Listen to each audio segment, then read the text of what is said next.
ऋषि किसको कहते हैं? वैज्ञानिक को ऋषि कहते हैं। किसको ऋषि कहते हैं?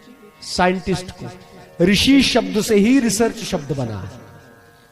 और उस समय अगस्त जी, उस समय के महाराज, जो जीपीएस टेक्नोलॉजी की मिसाइलें हैं ना, जो आज लेजर गाइडेड पीछे पीछे भागती हैं, वो टेक्नोलॉजी अगस्त जी ने बनाई थी। उस समय अगस्त जी उसके वैज्ञानिक थे।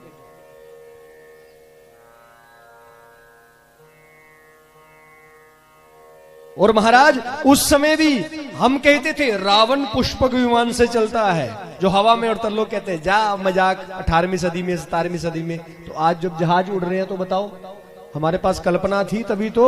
और यहीं से महाराज जर्मन मूल का मैक्स मूलर हमारी भरद्वाज संहिता चुरा करके ले गया। उसी भरद्वाज संहिता को पढ़ करके विमान शास्त्र बनाया कैसे जाता है जहाज, उसमें अनेकों प्रकार के जहाजों का वर्णन है। Fighter jet, aircraft, cargo carrier, सब प्रकार के विमानों का। उन विमानों की चोरी करके आज जहाज बना के हमें कहते हैं राइट ब्रदर ने बनाया था। मैंने कहा अच्छा, तो रावण जिससे चलता था वो किसने बनाया था फिर? पुष्पक। तो ये सब हमारे पास था। वैज्ञानिक था, जो आविष्कार करता था उसको ऋषि कहते थे। और जो उसके आविष्कारों को पर मनन करता था, माने प्रोफेसर होता था, आगे पढ़ाता था, मनन करने वाले को मुनि कहते थे। ऋषि अलग होता है, मुनि अलग होता है। समझ में आई?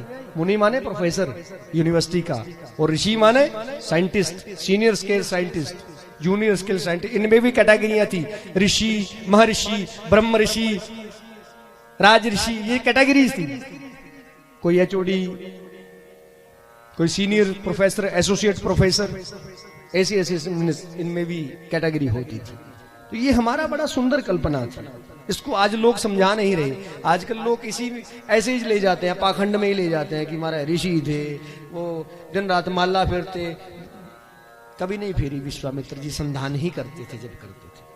और यज्ञ का अर्थ क्या है? किसी चीज का आविष्कार करने के लिए जो प्रयोगशाला बनाई जाए उसको यज्ञशाला कहते हैं। प्रयोगशाला को ही, लेबोरेटरी को ही यज्ञशाला कहते हैं। अब कभी जब जीवन में कभी मौका मिला तो यज्ञ पे भी 5 दिन की कथा कह दूंगा महाराज। यज्ञ क्या है, यज्ञ में क्या क्या होता है, यज्ञ में क्या क्या आज की जो मॉडर्न एजुकेशन है इससे भी रिलेशन करके दिखा दूंगा।